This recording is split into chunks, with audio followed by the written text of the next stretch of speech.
ప్రేమ, యేసుని ప్రేమ.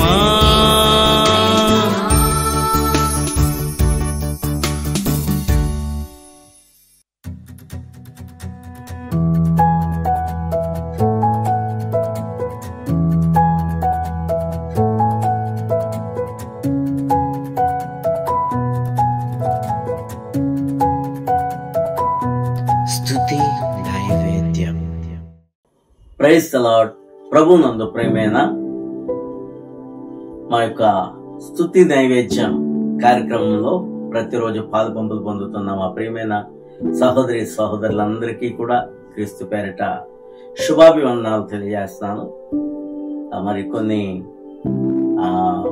కారణాలను బట్టి మా ఇంట్లో ఒక శుభకార్యం, మా అబ్బాయి వివాహం కార్యక్రమాల్లో మరి ఈ కార్యక్రమంలో కీర్తనలు చెప్పడం మానేసి మరి యథావిధిగా ఉదయం కాలం ముందు కొన్ని వర్తమానాలు అందించడం జరిగింది.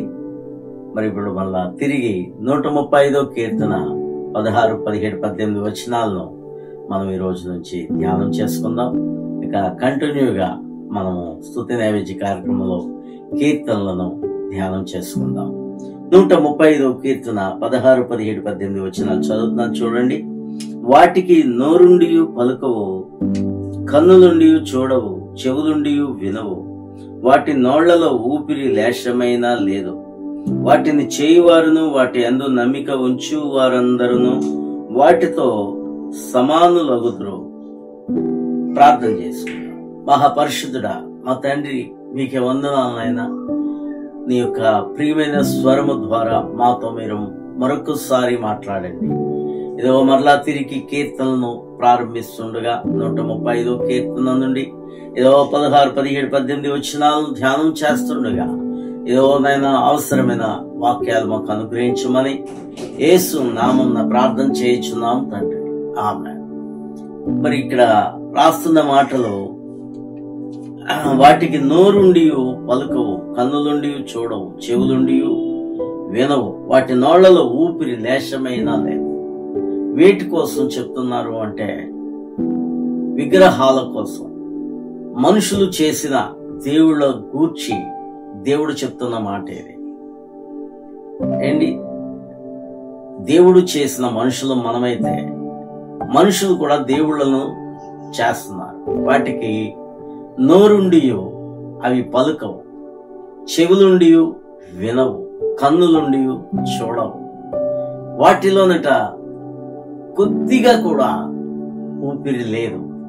అవి కేవలము వట్టివి, మట్టివి. ప్రియమైన వాళ్ళారా, ఈ మాటలు వింటున్నప్పుడు చాలా మందికి వాటిని ఆరాధిస్తున్న వారికి కోపము రావచ్చేమో గాని, సహజంగా మనం ఆలోచన చేస్తే మనుషులమైన మనము జ్ఞానము లేని వారు కాదు. దేవుడు మానవునికి జ్ఞానం ఇచ్చాడు.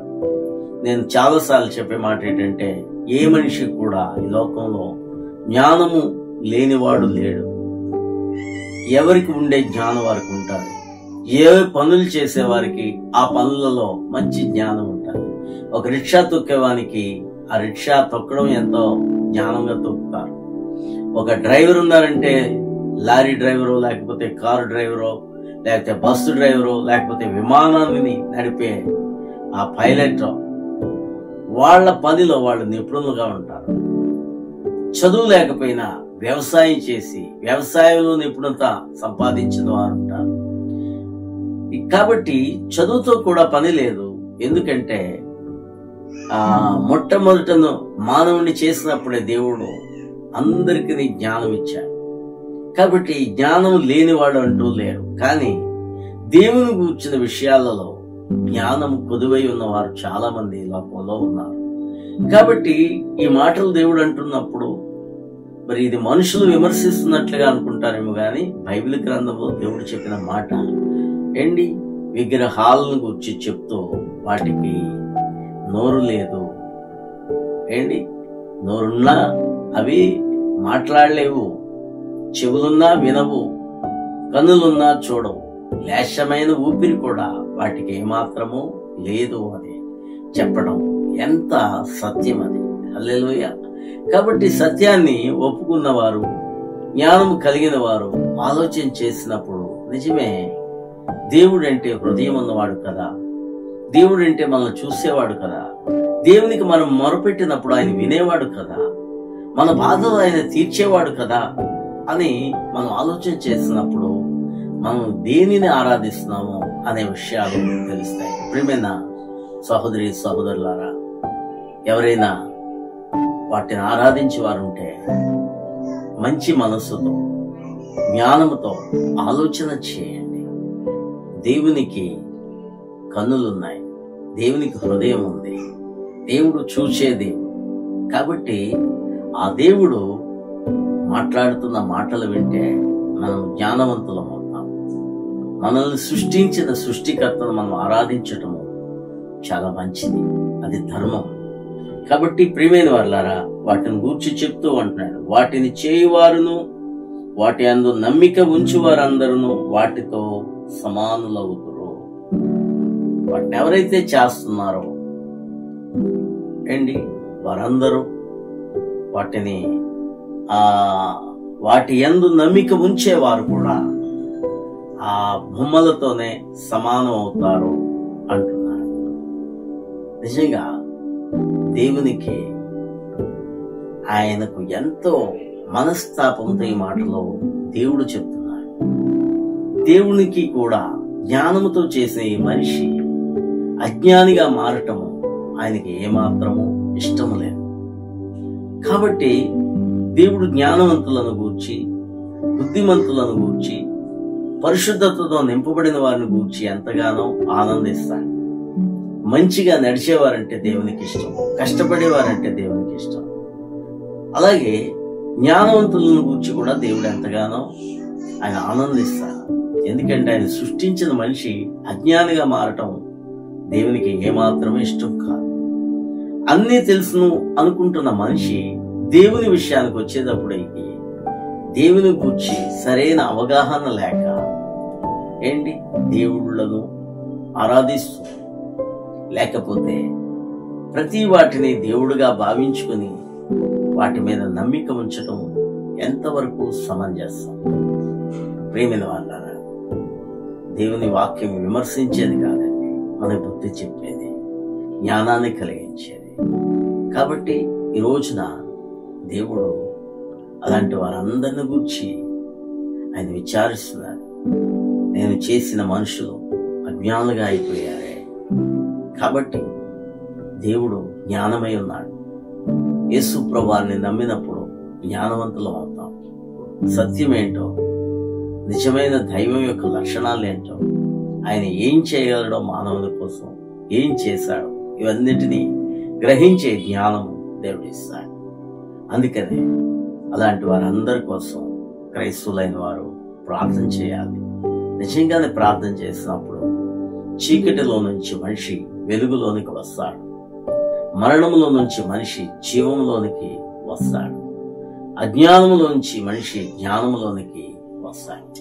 కాబట్టి క్రైస్తవులైన వారు రోధన విద్యను ప్రారంభించండి, బలిపీఠంలో కట్టండి, రోధించండి, ప్రార్థించండి. ఏ మనిషి చీకటిలో ఉండటము దేవునికి ఇష్టం లేదు, ఏ మనిషి నశించుట దేవునికి ఇష్టం లేదు. కాబట్టి ఆయన కోరిక మనుషులందరూ సత్యమును గ్రహించి దేవుని రాజ్యానికి వారసులు కావాలి. అట్టి రీతిగా దేవుడు గొప్ప కార్యములు జరిగించును గాక. ప్రార్థన చేసుకుందాం. మహాపరిశుద్ధుడా మా తండ్రి, మీకే వందనాలు నాయనా. ఈ వాక్యం ద్వారా మాట్లాడిన ప్రతి మాటను బట్టి అనేక మందికి నాయనా ఇదిగో అజ్ఞానాన్ని తొలగించి జ్ఞానమును కలిగించమని, ఏదో చీకటి నుంచి వెలుగులోనికి నాయన మీరు నడిపించమని, మరణములో నుంచి జీవములోనికి నడిపించమని యేసు నామమున ప్రార్థన చేయుచున్నాము తండ్రి, ఆమేన్. ఈ రోజు పుట్టినరోజు జరుపుకుంటున్న పి నవీన్ ని దేవుడు దీవించి మంచి ఆరోగ్యంలో జ్ఞానము ఇచ్చును గాక, తన భవిష్యత్తును దేవుడు దీవించును గాక. Happy birthday to you Naveen. God bless you.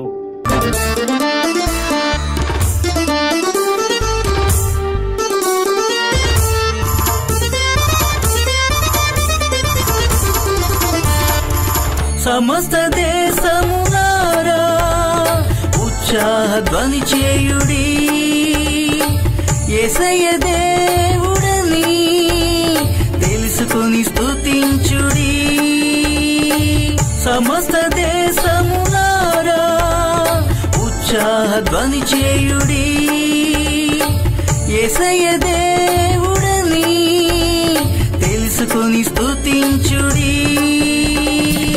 ఆరాధిద్దాం మనలను పుట్టించిన దేవుని, కీర్తించేదం మంచి కాపరి యేసని. ఆరాధిద్దాం మనలను పుట్టించిన దేవుని, కీర్తించేదం మంచి కాపరి యేసని. ఆరాధన యేసుకే, స్తుతి ఆరాధన యేసుకే, నా ఆరాధన యేసుకే.